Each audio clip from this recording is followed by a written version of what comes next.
As before, our two countries are at a tipping point, both interested in diffusing current geopolitical tensions between America and Russia.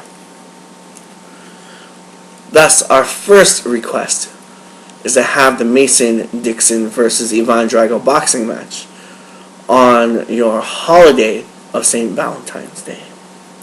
Francis looks at Lou and shrugs. Lou: agreed.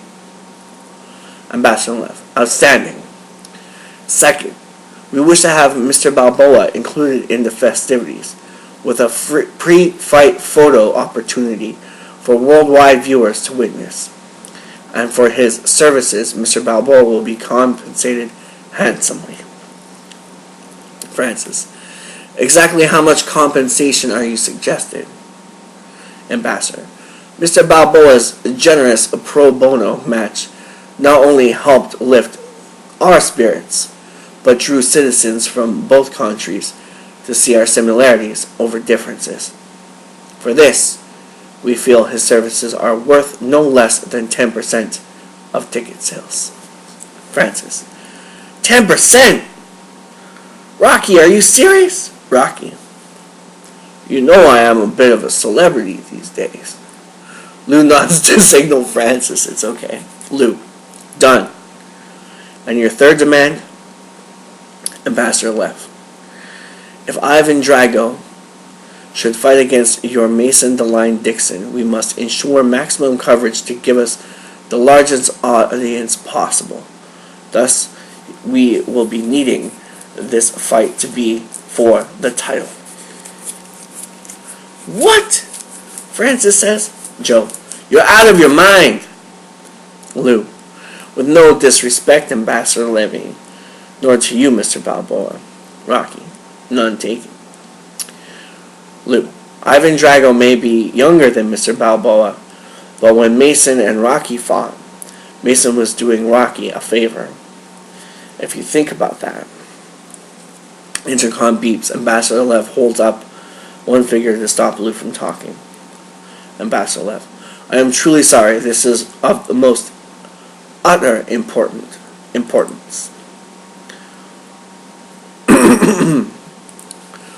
Ambassador Lev presses intercom button. Ambassador Lev continued. Yes, Miss Chetno. Secretary: Ambassador, your 10:45 conference call is about to start. Ambassador Lev: gentlemen, we thought our third demand may come with a bit of resistance. Hence, we reached out for someone a bit more persuasive than I. Conference phone starts to ring. Picks up. Ambassador Lev continued. Well, hello, Mr. President. How are you there? President Barack Obama. Turns speakerphone off. Picks up handheld receiver. President voiceover. Ambassador Lev, how great it is to hear your voice. Is the Italian stallion there? Rocky: yo, Mr. President. Obama voiceover. Mr. Balboa, it is a pleasure to know you are part of the team. Rocky: thank you, Mr. President. Joe Francis and Lou look dumbfounded. President calls Joe Francis, Lou out by name. President voiceover. Joe Martin, Francis Robertson, and Lou DeBella, thank you for taking time to be a part of history. Joe: is that really Obama? President: I can assure you, Coach, this is no joke. I need your help. Joe: my wife's not going to believe this. President: gentlemen, these are challenging times. A new way of thinking is required. And because people want action, I would like to personally invite you to join us in shaping America's future with Russia. Can I count on you for support? Realizing he has the upper hand, Lou pauses. Lou: what are you willing to offer? President laughs. Lightly laughs. President: as a proud patriot, you will get the satisfaction of helping your country. Lou: don't get me wrong, Mr. President. I am impressed by your phone call, but I do understand that elections are won by popular vote, so How many of the cool voters will be watching the unstoppable force fight the immovable object? President. I guess that's a Batman joke. Batman Joker joke. President. Point taken. Mr. DeBella, as a gesture of good faith and peace on behalf of the great people of America, the United States government would like to welcome Russia to the ring once more. Lou. And President. And from the White House lawn, I will address America on the importance of this event will have on the future prosperity of our great nations, to cooperate and live peacefully together. Joe. So you picking up on the tab? President. Ambassador Lev, in the name of goodwill, please give our friends the details. I look forward to winning at Pinehurst next week. As Ambassador Lev speaks, Francis whispers to Lou. Ambassador Lev. I look forward to seeing your new putter, Mr. President. Lou interrupts. Lou. Pardon me, Mr. President, sir, but there is one little favor we're going to need before we can get started, President. And what would that favor be? Interior, Russia. Boxing arena. 1985. Rocky IV footage. Dream sequence. Rocky is beating Ivan as the crowd cheers Rocky. Rocky delivers a slow motion punch to Ivan. Match cut to interior concrete cell. Loud banging on metal door. Ivan abruptly wakes up in a cheap wooden bed. Man screams. Crowd o's. Chinese man. Prepare yourself! Ivan stands. Stretches. Joints crack. Opens vodka bottle. Fills mouth. Smashes bottle on wall. Waits. Listens. Metal door slowly slides open as gears crank. The far concrete wall closes in toward operating metal doors. Wooden bed explodes into splinters beneath the moving wall. What? The far concrete wall closes in toward opening metal door. Wooden bed explodes into splinters beneath the moving wall. Ivan exits through the door just as a sliding concrete wall contracts the metal door frame. Plume of dust envelops Ivan. Crowd cheers. Match cut to interior underground arena floor.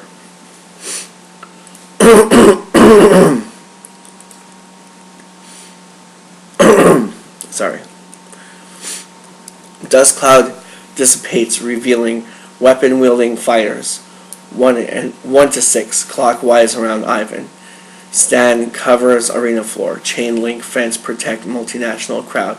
Going sounds. Interior floor. Fighter 2 swings nail-laden baseball bat high. Ivan bobs under the bat while blowing vodka into the air. Blinded by the vodka, Fighter 2 releases his swing. Bat chops onto Fighter 3's stomach, who slumps over in pain. As Fighter 6 hurls a sledgehammer, Ivan kicks backward off of blinded Fighter 2. Fighter 2 careens over Fighter 3 into Fighter 4 as the sledgehammer shaves past Ivan's face, embedding into Fighter 1's skull with a thud.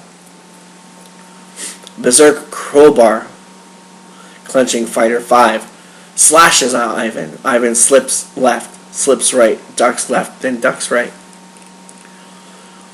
As Fighter 6 attempts to run behind Ivan to retrieve sledgehammer, Ivan impales Fighter 6 on the broken bottle with a right-fisted clothesline, pulling Fighter 6 between Ivan and Fighter 5. With a downward swing, Fighter 5 buries the crowbar into Fighter 6's neck. Ivan shuffles backward to grab sledgehammer as Fighter 5 withdraws crowbar, then rushes to attack Ivan. Picking up the sledgehammer with both hands, Ivan blocks Fighter 5's upward crowbar strike. The weapons hook together. Fighter 5 pulls. Ivan pulls back. When Fighter 5 pulls again, Ivan releases the sledgehammer's head, crowbar sliding Fighter 5 backward down shaft, catching on the sledgehammer's head. Ivan pulls the sledgehammer in, kicks a Fighter 5 from crowbar onto ground. Swinging back-hooked weapons high, Ivan strikes down, breaking the leg and shoulder of Fighter 5. Fighter 4 jumps over fallen Fighter 5, landing knees first into Ivan's back, stabbing Ivan in the butt with a sickle. Standing in pain, Ivan flips Fighter 4, winded onto his back. Ivan doesn't notice Fighter 2 run toward him until being hit 4 times in the ribs by Fighter 2's brass knuckles. Stumbling backward, Ivan trips over Fighter 4, falling to sit on Fighter 4's feet. Fighter 4 sits up to slash Ivan, but Ivan grabs the weaponed hand and neck of Fighter 4. Fighter 2 swings down to hit Ivan, but Ivan manipulates Fighter 4's head to shield from Fighter 2's 3 punches. Ivan lets go of Fighter 4's neck to grab Fighter 2's left hand. Simultaneously, Ivan pulls Fighter 2 in while swinging Fighter 4's weapon, holding hand around, burying Fighter 4's sickle into Fighter 2's neck. Gurgling blood, Fighter 2 and Fighter 4 are slumped over motionless. Ivan stands slowly. The crowd goes wild. Interior fence. From outside, Salmon waves Ivan over to put his hands into the slots in the chain link fence. Put hands in holes! Hands in holes! With hands in slots, Ivan is handcuffed by Salmon. Crowd settles. Salmon walks around through chain link gate past arena guard who is armed with a large tranquilizer gun.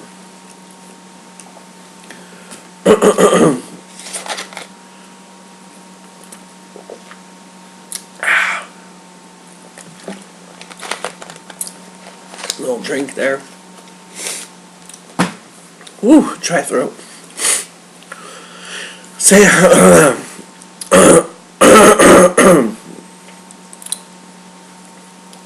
Salmon wipes off Ivan and gives him water to drink as Chinese workers use stretchers to clear bodies from the floor. Salmon continued. How is Papa? Ivan scowls. Salmon continued. No need to worry. You're doing well. There's no buts about it. Salmon chuckles as he finishes cleaning Ivan's wounds. Salmon continued. Okay then. You probably know you have 2 more fights. Salmon wipes Ivan's face, pours water in mouth. Salmon. Drink this. Don't die. I hate to lose a bet. Interior bleachers. Pavel and Alexei sit overlooking the arena floor as gears crank and concrete slides. Alexei's pocket vibrates. Pulls out old thumbprint verification pager. Scrolling LED light message reads, stand by. Interior floor. Crowd cheers over Ivan's shoulder. An old, long-haired, bearded Chinese man steps from the dark concrete cell. Rear concrete cell. Wall meets metal door frame. Blowing dust. Cloud. Shrouding Chinese man. Gong sounds.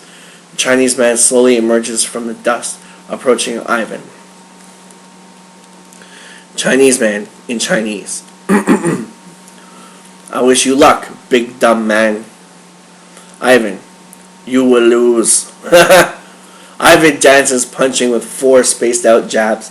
On Ivan's 4th jab, Chinese man grabs Ivan's arm, pulls himself up and outside, kicking Ivan on the left side of his head.